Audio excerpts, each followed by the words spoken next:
أعوذ بالله من الشيطان الرجيم بسم الله الرحمن الرحيم قل إنما أعظكم بواحدة أن تقوموا لله مثنى وفرادا ثم تتفكروا ما بصاحبكم من جنة إن هو إلا نذير لكم بين يدي عذاب شديد قل ما سألتكم من أجر فهو لكم إن أجري إلا على الله وهو على كل شيء شهيد قل إن ربي يقذف بالحق علام الغيوب قل جاء الحق وما يبدئ الباطل وما يعيد صدق اللہ العظیم۔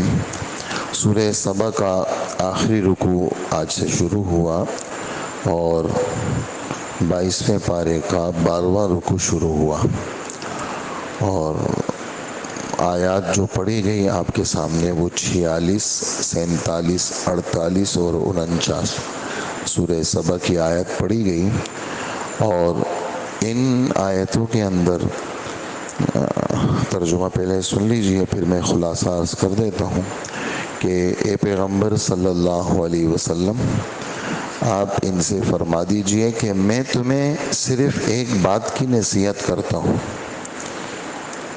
وہ یہ ہے کہ تم دو مل کر یا اکیلے اکیلے اللہ کی خاطر تم اٹھ کھڑے ہو، پھر انصاف سے سوچو تو فوراً سمجھ میں آ جائے گا کہ تمہارا یہ ساتھی یعنی محمد صلی اللہ علیہ وسلم پاگل پنے کی تو کوئی بات نہیں کر رہے ہیں، پاگل تو نہیں ہے یہ، وہ تو ایک سخت عذاب کے آنے سے پہلے تمہیں خبردار کر رہے ہیں۔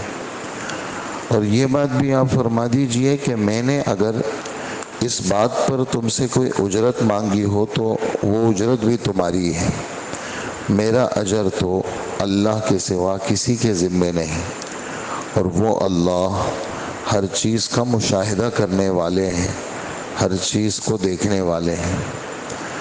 آپ یہ والی بات بھی فرما دیجئے کہ میرا پروردگار حق کو اوپر سے بھیج رہا ہے اور حق کو باطل کے اوپر غالب کر رہا ہے، اور میرا پروردگار غیب کی ساری باتوں کو خوب جاننے والا ہے۔ اور آپ یہ والی بات بھی فرما دیجئے کہ حق آ چکا ہے اور باطل میں کچھ بھی دم نہیں ہے، نہ شروع کرنے کا نہ دوبارہ آنے کا، اور باطل تو گیا گزرا ہے۔ یہ 4 آپ حضرات نے وہ سنے، آگے بھی ایک قل باقی ہے، وہ انشاءاللہ کل پڑھیں گے۔ قل قل قل کا معنی ہے آپ فرما دیجئے کہ ان آیات کا خلاصہ یہ ہے کہ حضور صلی اللہ علیہ وآلہ وسلم کو اللہ پاک فرماتے ہیں کہ آپ ان لوگوں سے یہ فرما دیں کہ ایک بات کی نصیحت کرتا ہوں، اعظکم بواحدہ، وعظ یعظ، وعظ کرنا، دل سوزی کے ساتھ کسی کو نصیحت کرنا، ایک بات کی نصیحت ہے۔ وہ وصیت کیا ہے کہ اللہ کے واسطے تم کھڑے ہو۔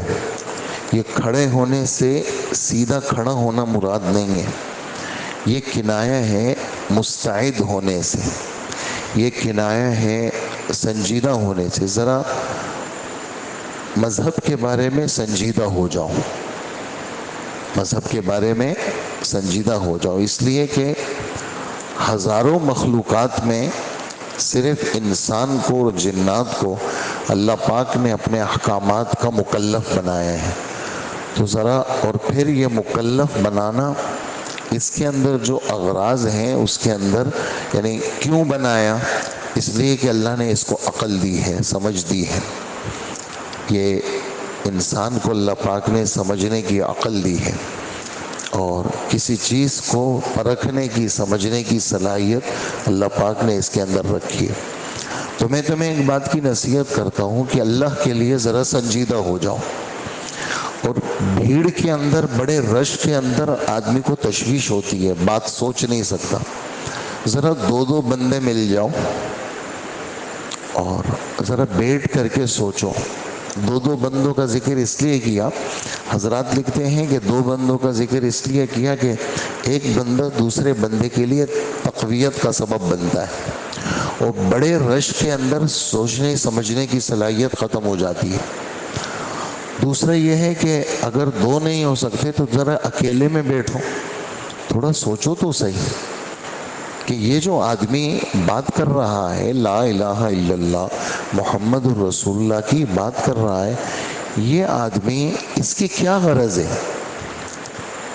اور یہ آدمی جو ہمیں پچھلی امتوں کے واقعات سنا رہا ہے، اور یہ آدمی جس کے پاس تورات انجیل زبور بھی نہیں ہے، کوئی اس کا پڑھانے والا بھی نہیں ہے. یعنی آپ اندازہ لگائیں کہ مدینے کے یہودیوں نے جب آپ یہیں پر تھے، مدینے کے یہودیوں نے جب آپ ہجرت کر کے نہیں گئے تھے، انہوں نے کسی کے ذریعے سے بھجوایا تھا کہ یہ آدمی اگر سچا پیغمبر ہے تو ذرا یہ بتا دیں کہ بنی اسرائیل یعنی یعقوب علیہ الصلوۃ والسلام ان کا اصلی وطن تو شام تھا، یہ لوگ مصر کیسے آئے؟ کہ فرعون آیا اور پھر موسیٰ علیہ السلام کو اللہ نے بھیجا، اور موسیٰ اور ہارون نے پھر بنی اسرائیل کو فرعون سے چھڑایا. تو یہ پتہ ہمیں نہیں ہے کہ بھائی یہ آدمی یعنی یہ جو بنی اسرائیل تھے اصلی ان کا وطن تو شام تھا، یہ لوگ مصر کیسے آئے؟ اچھا، یہ والی بات کسی کو پتہ نہیں. یہودیوں کو پتہ تھی، وہ بھی بہت مختصر معلوم تھی. اس بات کو یعنی یہ والی بات کہ بنی اسرائیل شام سے مصر کیسے آئے، ہمارے رب نے پوری سورہ یوسف نازل کی ہے جو تقریباً 3 پاؤں پر مشتمل ہے.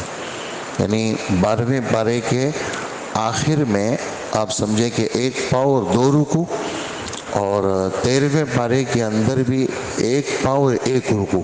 یعنی آپ سمجھے کہ آدھا پارہ اور 3 رکوع، یہ 3 رکوع کبھی کبھی 1 پاؤں ہو جاتا ہے.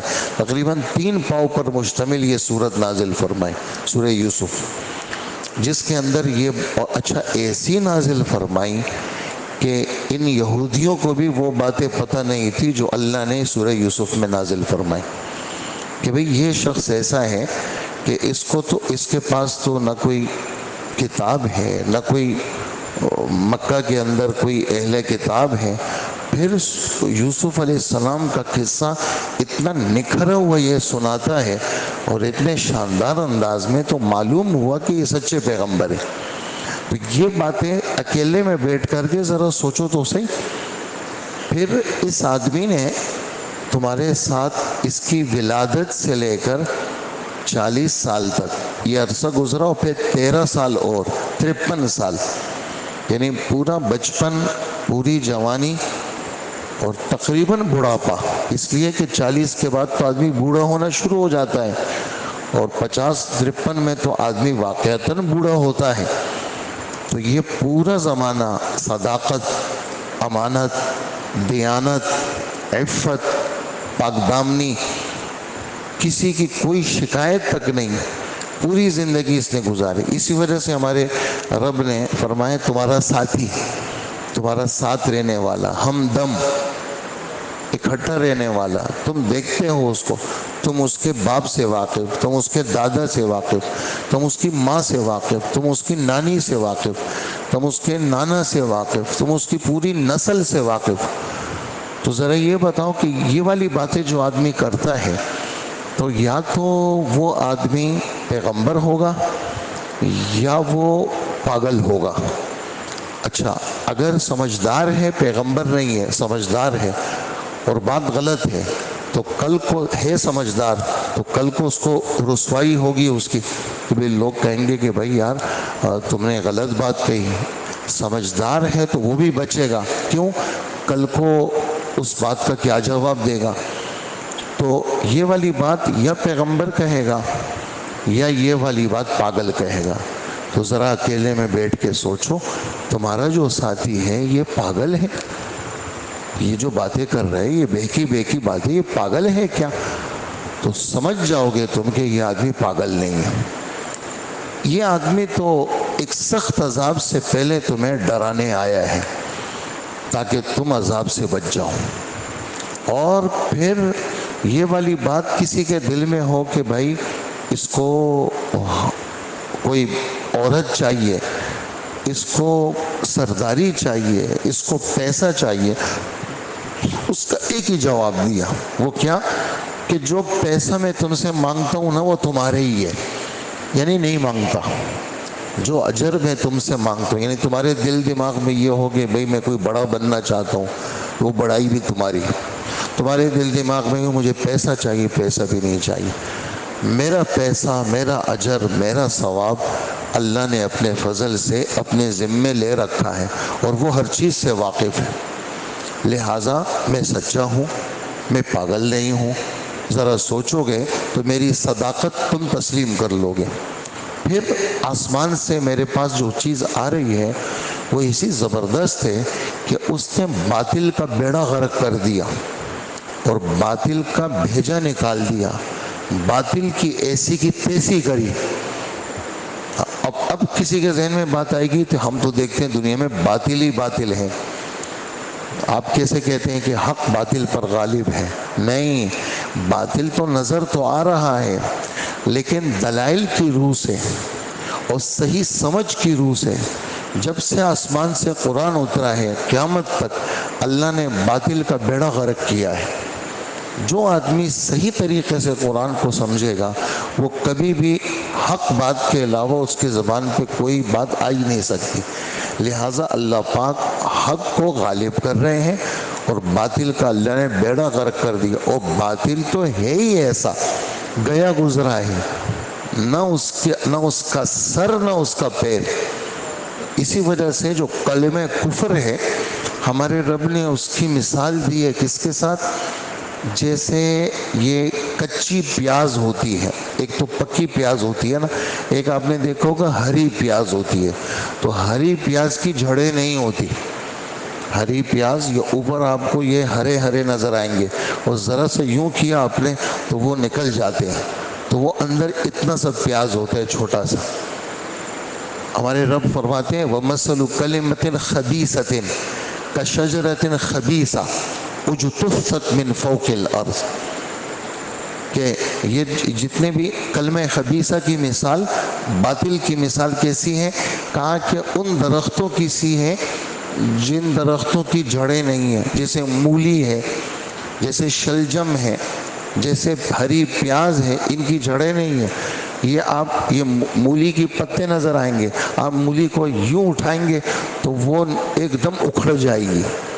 ایسے ہی گاجر ہے، گاجر کے اوپر پتے نظر آتے ہیں، یوں کریں گے تو گاجر نیچے سے نکل جائے گا۔ جیسے آلو ہیں، یہ بھی زمین میں ہوتے ہیں، یہ بھی ذرا سا آپ اٹھائیں گے تو یہ اڑ جائیں گے، یعنی ان کی جڑیں نہیں ہیں۔ بالکل ایسے ہی باطل کی جڑیں نہیں ہیں۔ اور کلمہ طیبہ کی مثال کھجور کے درخت کی طرح، جتنا اوپر اتنا نیچے۔ تو کلمہ طیبہ وہ دلوں میں پک جاتا ہے، اور کلمہ کفر اس کی کوئی حیثیت نہیں ہے۔ اسی وجہ سے یہ آیت ہمارے نبی صلی اللہ علیہ وسلم کی زبان پر جب مکہ مکرمہ فتح ہو رہا تھا تو آپ کی زبان پہ تھا، حق آیا باطل گیا، جاء الحق وزہق الباطل، حق آیا باطل گیا، اور باطل تو آیا ہی اس لیے کہ جانے کے لیے، تو اس کی کوئی حیثیت نہیں ہے۔ اور اخیر میں جیت بھی حق کی ہوگی، اخیر میں جیت بھی کس کی ہوگی؟ وہ حق کی ہوگی۔ تو یہ ان آیتوں کا خلاصہ ہے۔ اللہ پاک ہمیں ان باتوں کا یقین نصیب فرمائے۔